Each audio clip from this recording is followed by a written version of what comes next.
Well, thank you, Shauna. I just want to acknowledge my complete inability to keep my very passionate panel members to 5-minute presentations. But I will do what I did say I'd do at the start, and I will open it directly to the audience.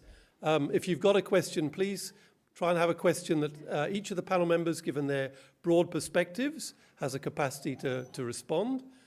Yeah, there'll be a microphone, so wait for the microphone to arrive, or I don't think the online people can hear it. So have I got anybody who has a burning question for the panel? Hilary. Hello. Hi.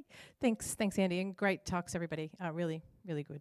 My question, I guess, is around integration, and we heard a lot this morning and throughout the day about threats and how impactful threats are to threatened species management. And I just wonder what some thoughts from the panel around how we can better integrate threat management, as Graciela's slide showed, that necessary factor of having integrated programs with threats and threatened species, and how we can better do that into our threatened species programs, and then how do we drive collaborations to do that across sectors? Who wants to go first?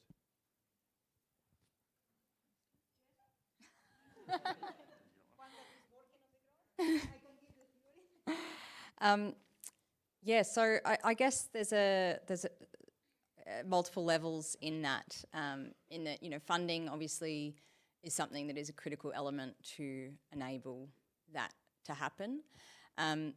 We've got a landscape that has multiple threats, multiple threatened species that are having pressure put on them from these threats, and we probably need to start thinking more holistically about these so that we can integrate it into our management. So, and maybe looking at more of an ecosystem-based focus with species indicators might be something that can be looked into. But I think it's all resource dependent, and prioritisation is a critical factor around that. I think that was one of the key challenges that I mentioned or alluded to, was just the concepts of, unfortunately, we can't do it all. So we need to decide what do we do and what do we not do. Yeah, I can probably just jump in from a people point of view as well. It's not always about money, it's having the wrong knowledge brokers at the table. We've got these knowledge and data systems that have survived multiple threats, and one of them's ignorance. Just having the right people at the table with the knowledge, giving a voice that actually is heard to that knowledge, and then we put the appropriate resources to it for a return on our investment. Let's talk like business. If you come into our space and you bring those sort of skills, you get a better ROI than you have for the last 258 years, I can guarantee it. I might just mention that one of the wonderful benefits I've had in joining the centre was going on a roadshow around the country and meeting people doing incredible things right from one end of the country to the other. One thing I did notice, though, was that quite often, and I can just see how it happens, we get very busy, we face a challenge, we think we've got to fix that challenge, and we dive straight in and start doing it. But meanwhile, someone else might have resolved that solution a while ago somewhere else. So we do need really important forums like this that are more at different levels, whether that's interjurisdictional between governments, whether it's between industry and government, or all the different players. I think we need more opportunities to bring everyone together on different themes where we can share the work that we're doing, because I did see quite a bit of duplication occurring. And in this sector where we're all scrambling for every single dollar, it's almost unforgivable, really. But it's just the nature of what happens.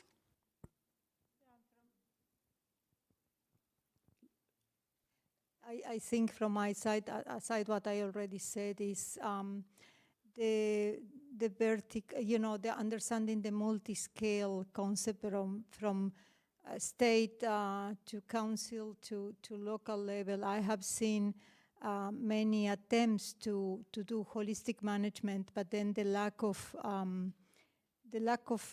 cooperation, or the lack of communication amongst even at the policy level policies that contradict to each other because one is at the council level, the other is at state level. And that disarrangement then is a great challenge to any idea of getting integrated management that looks at threat as a holistic thing. So that vertical understanding of how policies work and what I said at the beginning, do that rapid appraisal of policies and how they coherent or incoherent they are, saves a lot of money and sometimes can dissolve some silos that exist and people that could help delivering at council level many times are excluded from the conversations, as Bruce was saying, well, you were saying from people's perspective, but many times is actions arising from decisions at state or at federal level that not necessarily include all the councils. Then, that's an issue for having this holistic view and the implementation that counts on the ground. Thank you, Graciela. Well, I think we're at time. So I want to thank our 4 panel members, Graciela, Bruce. Oh, all right. Okay, good. If